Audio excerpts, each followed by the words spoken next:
ঢাকা শহরে কিন্তু এখনও বনাঞ্চল রয়েছে। দেখুন এই গাছে কত বাদুড়, ওই যে দেখতে পাচ্ছেন অনেক বাদুড় রয়েছে।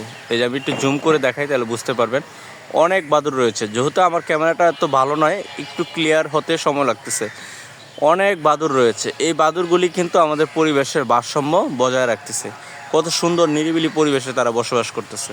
আসলে কি আমরাই তাদের বাসস্থান নষ্ট করে পরিবেশকে ধ্বংসের মুখে ফেলে দিচ্ছি।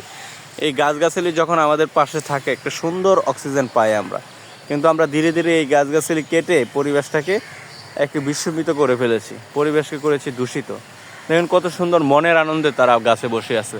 আসলে এটাই তাদের নিবাস, এটাই তাদের স্থান। আমরা তাদের স্থানে এসে ডিস্টার্ব করি। খুব সুন্দর একটা পরিবেশ, মনোমুগ্ধকর নিরিবিলি পরিবেশ।